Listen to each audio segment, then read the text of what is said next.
Yeah. Here are some questions. What's that? You want to read them? What is it? Read them. I can't read good. I can't read good, brother. Why not get a job and rebuild your life rather than stay on the streets? Oh, heck yeah. Yeah, it's harder for a homeless person to find a job rather than a person with a home. Good point there, buddy. Good point. What are homeless children doing to start their own lives? Nothing yet. Nothing. Yeah, this little change helped me out a lot. It's helped pay the bills, pay bus fare, food, rent, the whole nine yards right here. And I've been doing this for 10 years, and I've been doing pretty damn good, to tell you the truth. I like it. Awesome. I like it. Yeah, hit me over here. Hey guys, I got about my real change paper.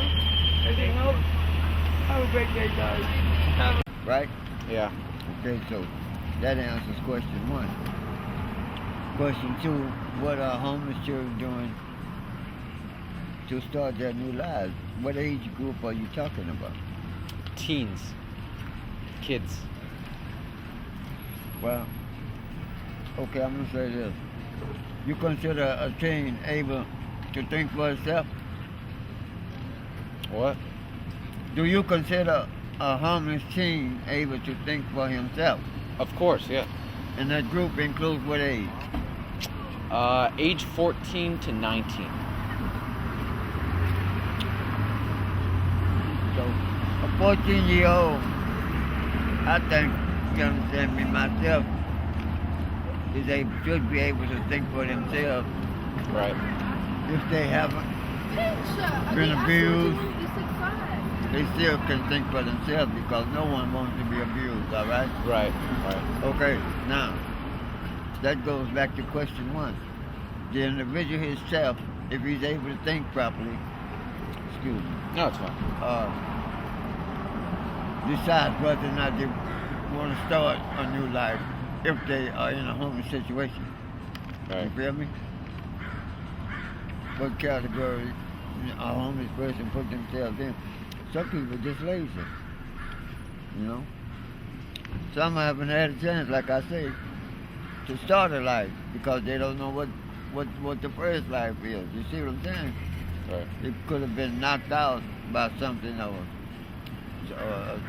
somebody that's, you know, trickery, or so to say. Okay. And they haven't had a chance to think.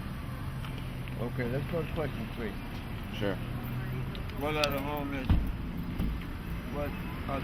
of Seattle angry about? We shouldn't be angry about nothing. Because there's God and there's Jesus Christ and there's other people that's willing to help them and there's themselves. Is it just the fact that they have been away from our house from so long that homelessness has become? Well, I'm not saying that. You know, you always have a chance to decide because if your parents taught you that this is our house and this is what we have to do to keep our house, some people haven't had the chance to be taught like that. Okay. So I really can't say that homelessness is a problem. I don't think homelessness is a problem except for the individual himself. Thank you. Thank you very much. All right. Have a very good day. I give a job for maybe 3 months at best, and I get bored or hurt or something. It's just the way I am, I guess. And I guess, you know, like interpersonal issues that I don't like that you get forced into, and having to show up at a certain place every single day, you know. I just try and avoid that by not putting myself in that kind of a mind. So, Okay. pans out for me and I should have a job and just live off what I can find or is gifted to me, like this food. Sure.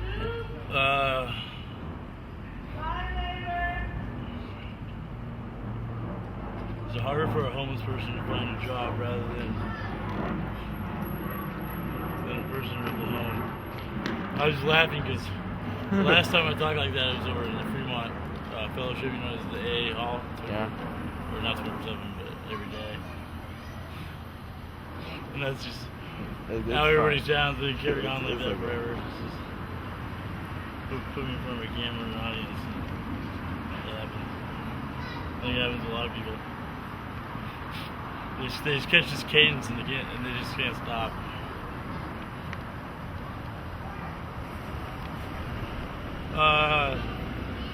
It's harder for a homeless person to find a job rather than a person with a home and a mailing address.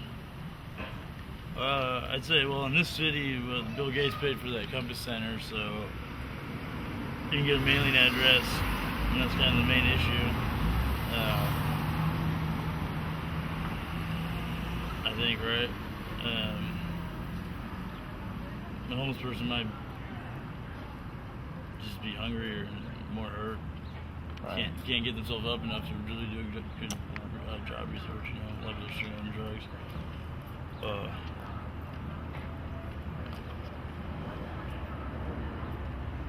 You know, I don't know. That's a good question. You know, I think it just depends on the ambition of each person.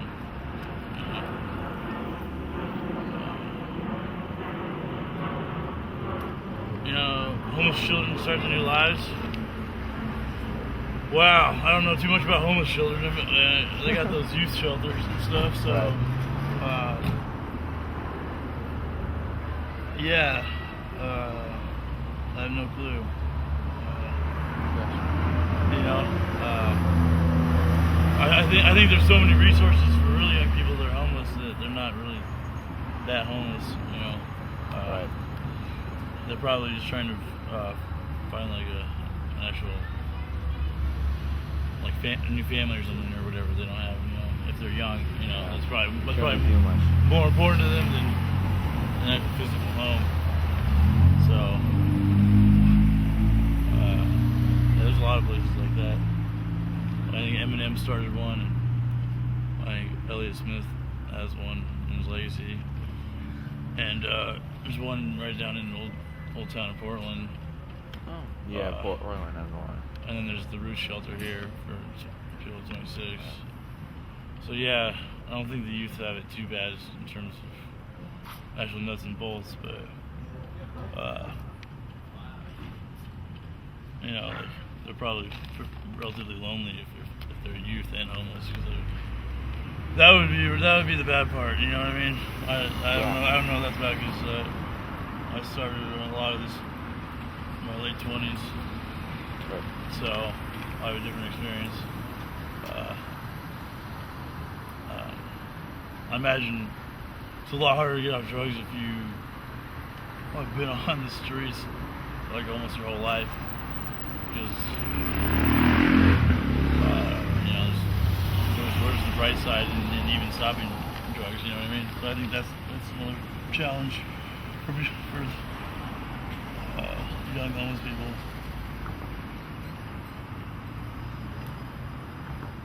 Where are the homeless lives? See how angry about?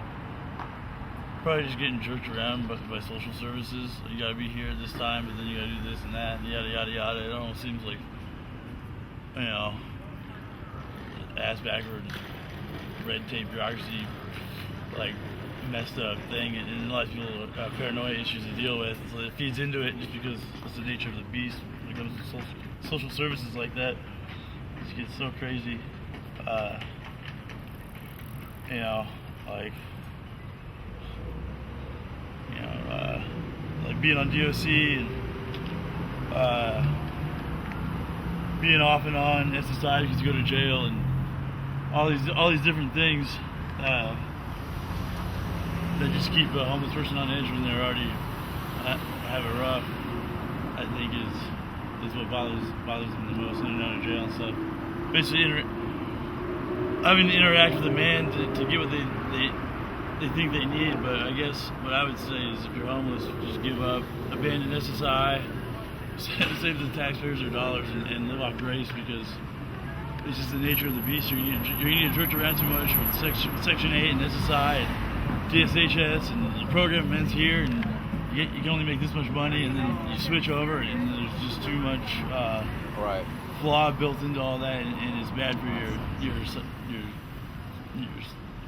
psyche, I believe, or whatever, you know, because it's just sort of really arbitrary, and that's just, I mean, how else are they going to do it? They gotta. There's no other way, you know. It's like social services are like a tax code. They're just, it's just gonna be hella flawed. But how else there's no other way to do it, you know. So unless you come up with a better way to basically govern, you know, the homeless people are always gonna be pretty agitated, you know. Like, you can't sleep there because the conditions of entry, you know. It's not. This strip is not set up for people that don't work and just live on the sidewalk. You know, it's set up for commerce. So you just are like a zebra with, you know, out stripes, or whatever that phrase is. You know, you're just you're basically totally out of place if you're homeless in a city. Yeah. Essentially, no matter what. It's kind of an awkward existence. Sleeping on concrete is crazy as hell, you know. Sleeping in a tent that just gets soaked with rain anyways. It's like, and, you know, you got pneumonia and bacterial infections and fentanyl because you can't get indoors and make a rational decision about stuff that just wipes so many people out. That's a little bit ridiculous, you know. That's, you know, but. Yeah, you know, if you want to know what the heart of being homeless is you're too strung out to go to the hospital to deal with a bacterial infection that's about to kill you. And I've been right there. You know, I waited to I was absolutely certain that there's no other way, you know. And then I finally went and got antibiotics. So just a month of just being too weak to even get to the hospital. You know, I think that if people want to know the seriousness of homeless in this case, it's like I can't even make it off this corner for a little while, you know. So, but you know, thankfully, people brought everything I needed right to me. So, you know, that's it. So it really wasn't an issue, but yeah, I don't know. I don't really have a point anymore. Is it just the fact that they've been away from the house for so long that homeless has become their home? I guess there might be some element of that, but a lot of people out here don't really like being indoors that much to begin with.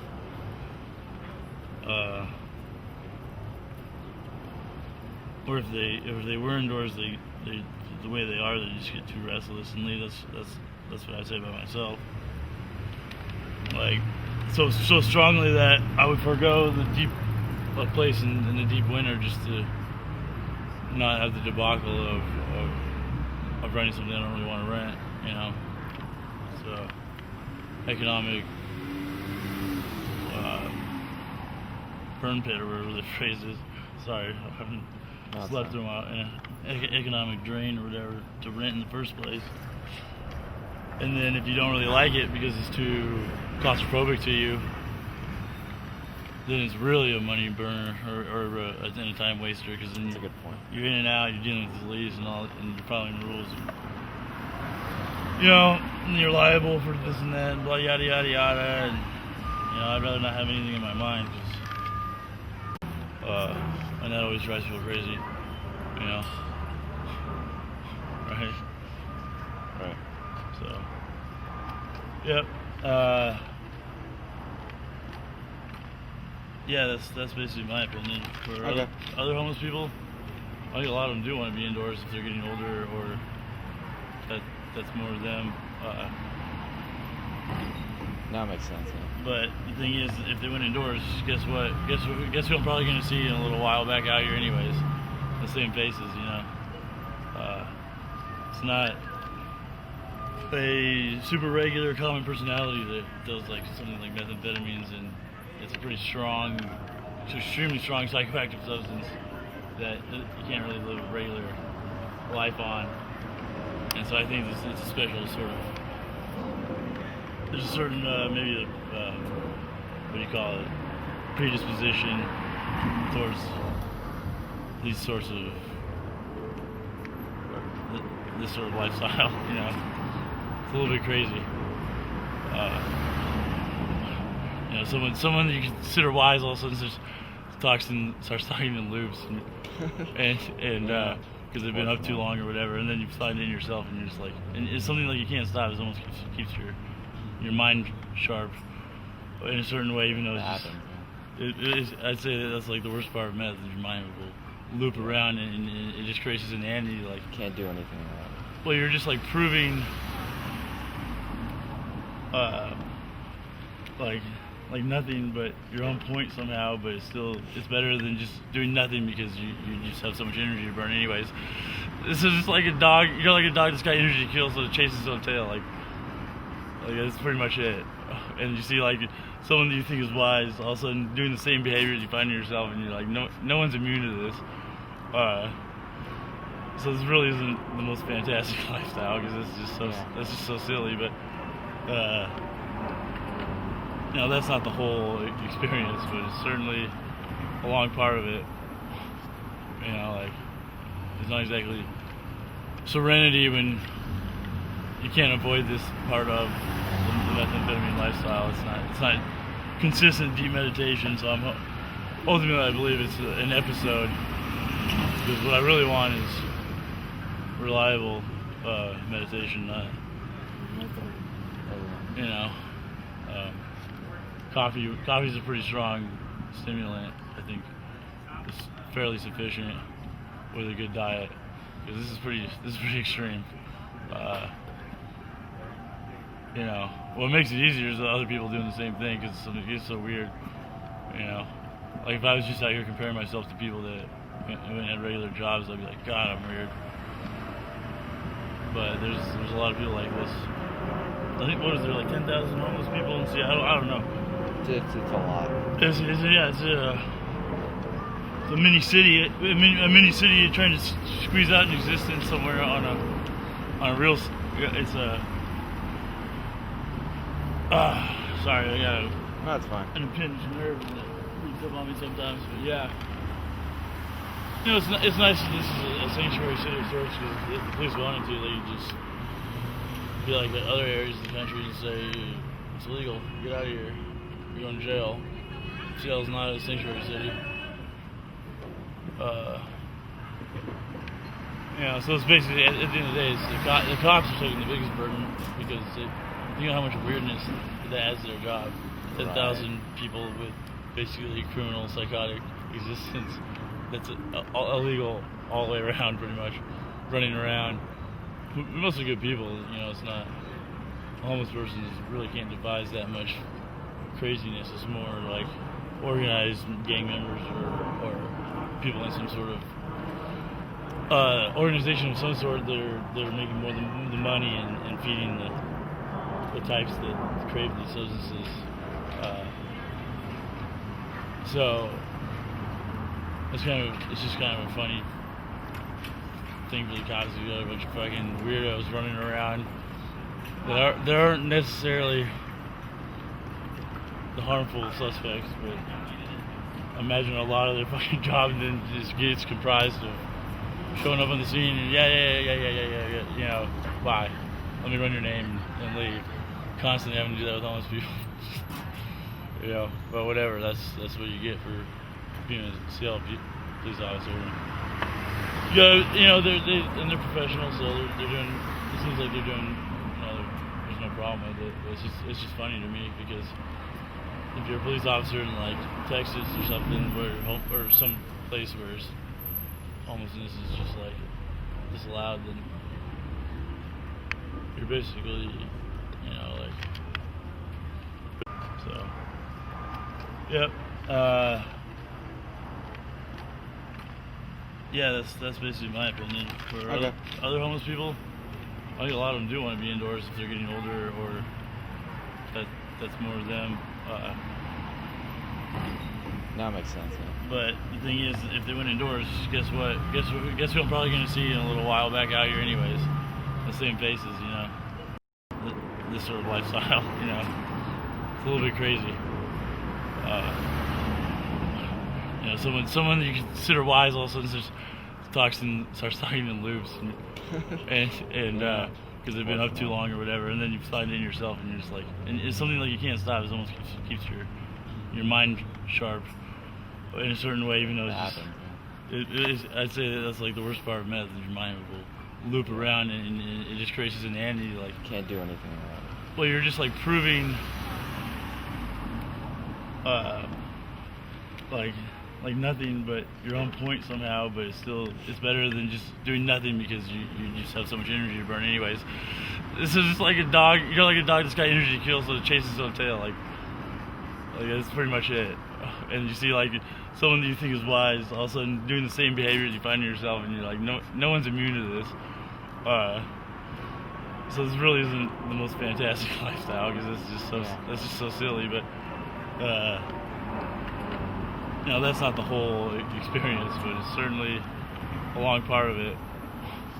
You know, like it's not exactly serenity when you can't avoid this part of the methamphetamine lifestyle. It's not consistent deep meditation. So ultimately I believe it's an episode, because what I really want is reliable meditation, not, you know, coffee's a pretty strong stimulant. I think it's fairly sufficient with a good diet, because this is pretty extreme. You know, what makes it easier is that other people doing the same thing, because it's so weird. You know, like if I was just out here comparing myself to people that went and had regular jobs, I'd be like, God, I'm weird. But there's a lot of people like this. I think, what is there, like 10,000 homeless people in Seattle? I don't know. It's a lot. It's a mini city. A mini city trying to squeeze out an existence somewhere on a real. It's a.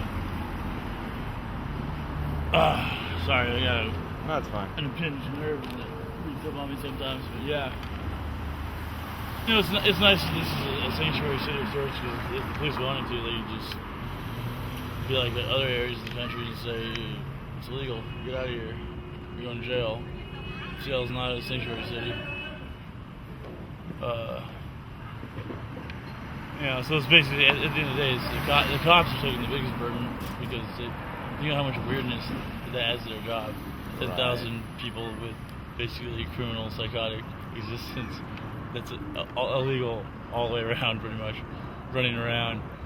Mostly good people, you know. It's not, a homeless person really can't devise that much craziness. It's more like organized gang members or people in some sort of organization of some sort that are making more than the money and feeding the riffraff, and you know, not responding to another loud crazy man again on the corner all over the place. That's like every day out here. Yeah. I'm gonna end So that's about it. Yeah, I think my rambles finally reached a dead point.